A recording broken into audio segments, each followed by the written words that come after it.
Welcome to MsMojo, and today we would like, if we may, to take you on a strange journey to relive how the Rocky Horror Show went from a little stage musical that could, and did, to a global phenomenon, complete with midnight screenings, fan costumes, and endless callbacks. So let's get started because we see you shiver with Anticipation. Finding the Light over at the Royal Court Theatre, a brief origin story. Once upon a time, there was an unemployed actor who spent his evenings writing, drawing from his love of sci-fi, B-grade horror, and the rising glam rock and gender-fluid fashion of the 70s. That man's name was Richard O'Brien. I just wrote some songs. I wrote some songs which I liked, and I wrote some gags which I thought were funny.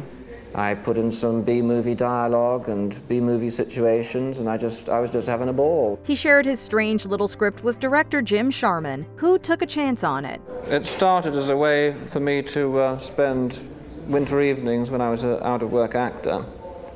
And it started to come together as a reality when I showed it to a director that I was next employed with. The show opened upstairs at the Royal Court Theatre, a space usually reserved for experimental work. Composer Richard Hartley was brought in to help create that rock and roll soundtrack that still gets fans on their feet to this day.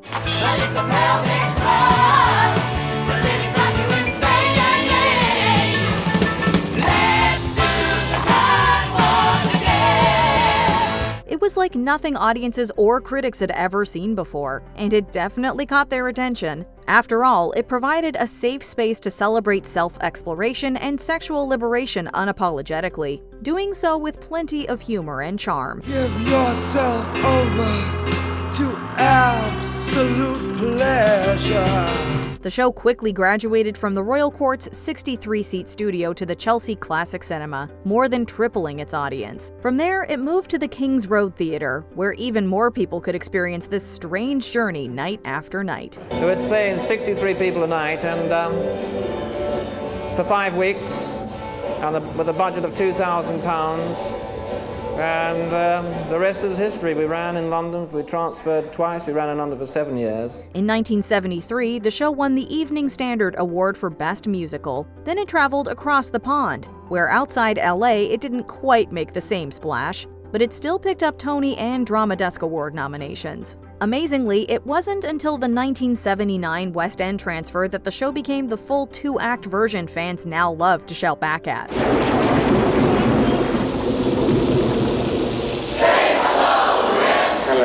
Even more mind-blowing is that the time warp wasn't even in the original script. It was added during rehearsals to expand the show beyond its original 40-minute runtime. There's almost a lineage there back to the Munchkins in The Wizard of Oz with the sped-up voices singing, we're out of the woods, etc., to Let's Do the Time Warp Again, which we also deliberately recorded and sped up the voices on. Little did they know that audiences would keep doing the time warp again, and again, and again, and again. In fact, as of 2023, it was reported that the show had been translated into 20 languages and had an accumulated audience of 30 million people worldwide. One of those was Ode Records chief Lou Adler, who not only brought the show from London to LA, but also backed bringing it to the silver screen. I wanna go.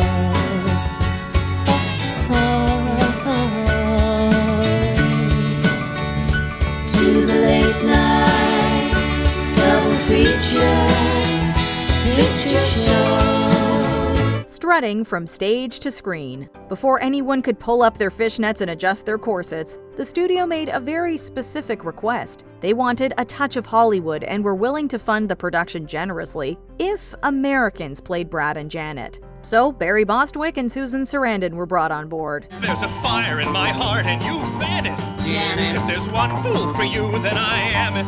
Janet. I've one thing to say, and that's damn it, Janet, I love you. For the rest of the cast, Hollywood might have been new territory, but the Rocky Horror world certainly wasn't. OG Dr. Frankenfurter Tim Curry reprised his role, joined by fellow London castmates Patricia Quinn as Magenta, Little Nell as Columbia, and Richard O'Brien as Riff Raff. Meatloaf, who'd already played Eddie and Dr. Everett Scott in LA, made an unforgettable appearance as Eddie. Whereby one was offered a reasonable budget and circumstances to make it, providing we stocked the film with kind of, currently fashionable rock stars. The cast wasn't the only part of the original stage show that was retained for the silver screen. It wasn't so much about reinventing the show as reimagining it for a new medium. The story mostly stayed the same, but scenes were shuffled, dialogue trimmed, and songs adjusted for pacing. Brad lost a verse in Over at the Frankenstein Place, and his solo once in a while. You hear something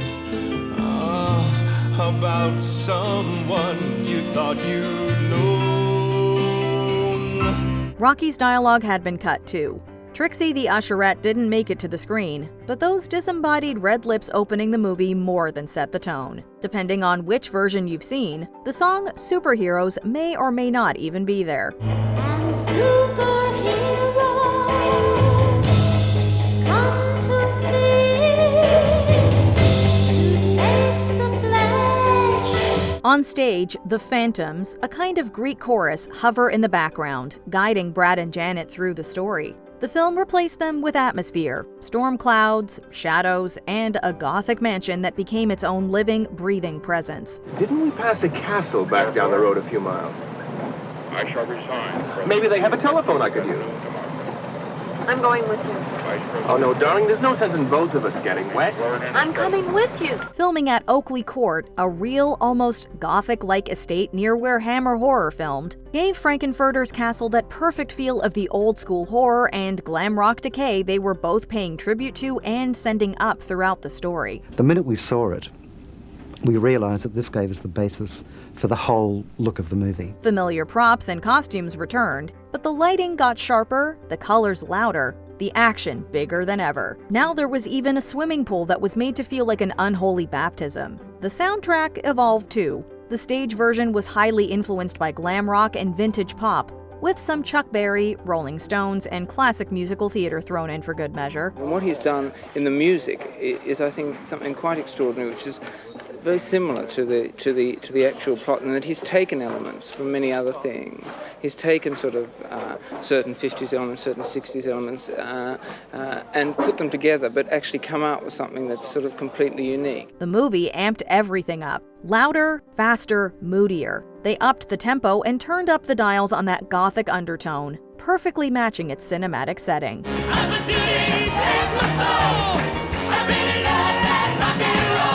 Director Jim Sharman knew he couldn't just copy the stage show and paste it into a movie format. He had to capture its energy in a different way. He told the cast to play everything, quote, 15% bigger, but with total earnestness. Suddenly, you hit a break. All the pieces seem to fit into place. He even showed them Beyond the Valley of the Dolls as a reference for that kind of heightened, oblivious performance he wanted. To keep things genuine, he apparently sometimes kept Sarandon and Bostwick in the dark about little changes, so their reactions were very real. You also may have heard that no one but Tim Curry knew what was about to be revealed during that dinner scene, so those shocked reactions you see are completely genuine.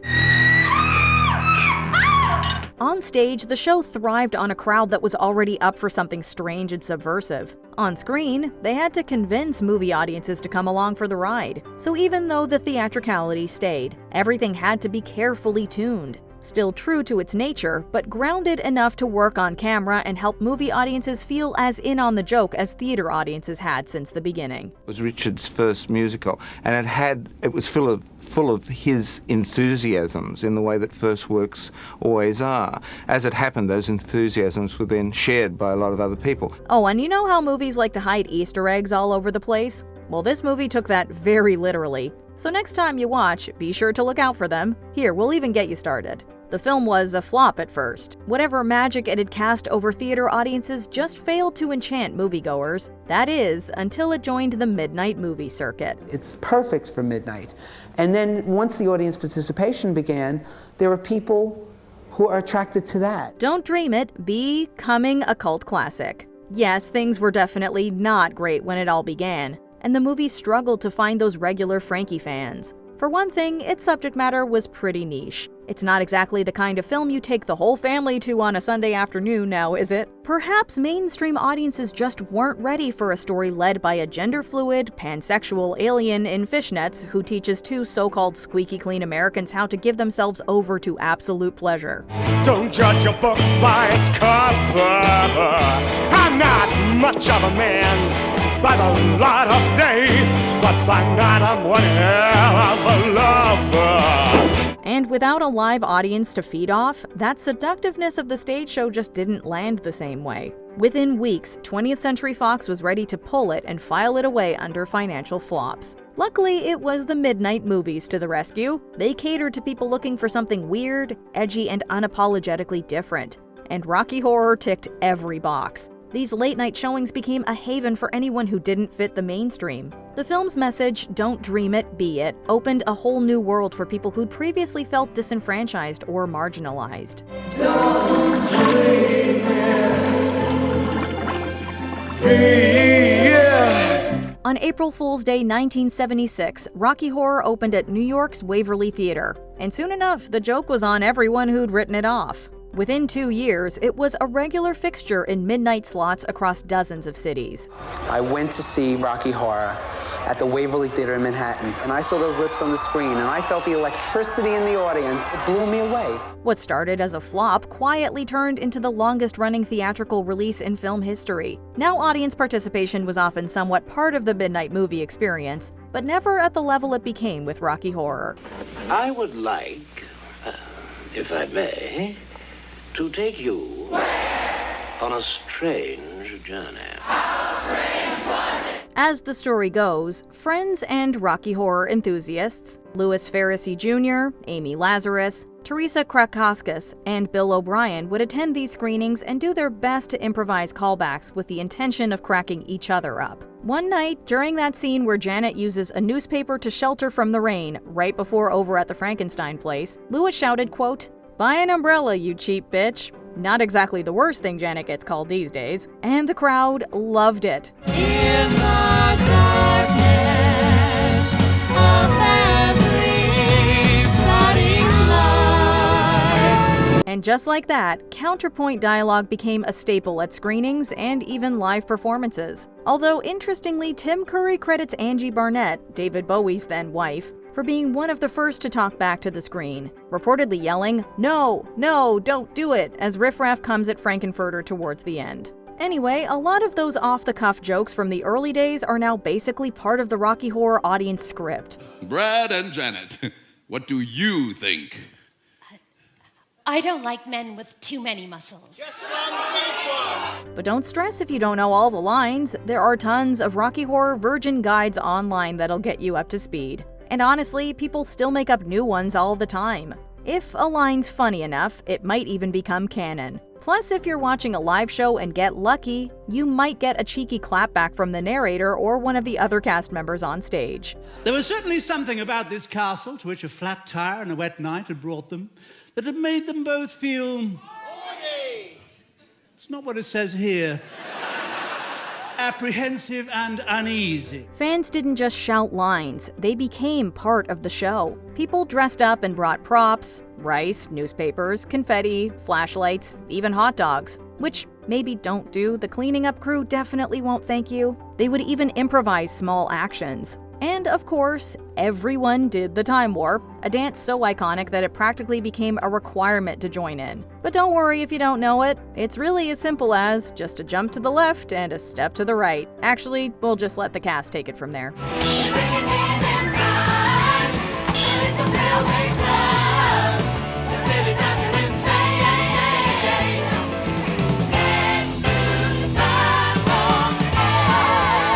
Shadow casts started forming in the early 80s, where fans or actors performed the movie live in front of the screen. We know when each actor blinks, we know what their hands are doing, we know what their faces are doing, and it's a matter of personal pride to just see how accurate you can get. They made their own costumes, provided their own props, and often auditioned for roles. Full-on theater troupes like the 8th Street Players and the North Denton Aristocrats were formed as a result and helped turn Rocky Horror screenings into immersive events that blurred the line between film, stage, and just full-on party.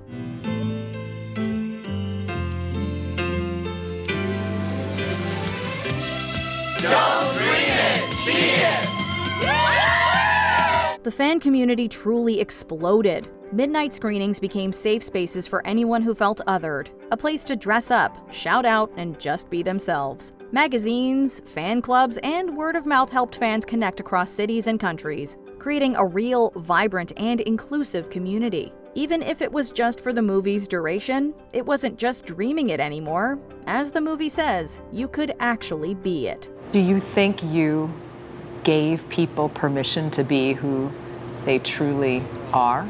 I think so. A wild and untamed legacy. Today, Rocky Horror is so much more than just a movie. It's a stage, a playground, and a safe space all rolled into one. It broke new ground by celebrating sexual freedom and showing that gender and identity don't have to fit into any boxes. This was a much bigger deal back then, when it was still considered rather taboo. At its heart, what's the message of Rocky Horror? Will certainly be who you want to be and have the to do it. LGBTQIA+ communities in particular found a place to just be themselves, thanks in part to Dr. Frankenfurter, in his fishnets, corset, pearls, and more makeup than most of us even own, never asking for permission to live authentically and showing everyone what full-on self-expression could look like. In one shadow performance, Frank was even played by transgender actor D. Garrett Gafford, who was fundraising for gender-affirming surgery. For a lot of people, it went way beyond entertainment. It was a life-saving community they'd never experienced before. And I went to Rocky, and it's a very open community. They don't care what this, and this is.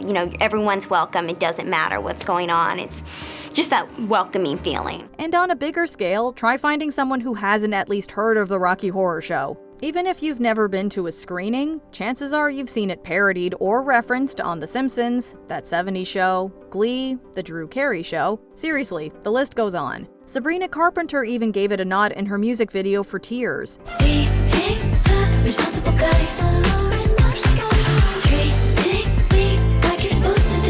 And it's not just about pop culture shoutouts. In 2005, it was inducted into the Library of Congress as, quote, culturally, historically, or aesthetically significant. The stage version got its own recognition in 2011, becoming one of just 8 musicals commemorated on a Royal Mail stamp. And in 2023, it celebrated its 50th anniversary with an NFT. Flat world!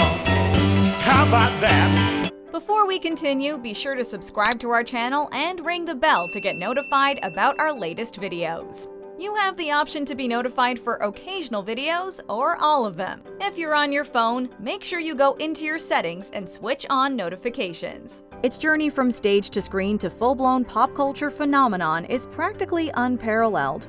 And the crowd outside the Lincoln Theater is here for a movie many have seen before. Oh, hundreds of times. Yeah. Between the two of us, at least 150, maybe 200. But what's even more incredible is what it did and continues to do for its audience. 50 years later, people are still lacing up their corsets, strapping on their highest heels, perfecting those pelvic thrusts, shouting call-outs, and just throwing off every rule the world tries to stick on them. They're part of the Rocky Horror experience to this day. We get older people, younger people, conservative people, very liberal people. What's wrong with coming to a movie and having a good time? It's proof we still desperately need spaces where people can explore their sexuality and identity, and just be totally themselves. And honestly, it shows that owning your weirdest, boldest, most unapologetic self can actually save your life. And if we're lucky, maybe we'll all get to that rose-tinted world before the movie hits its 100th birthday.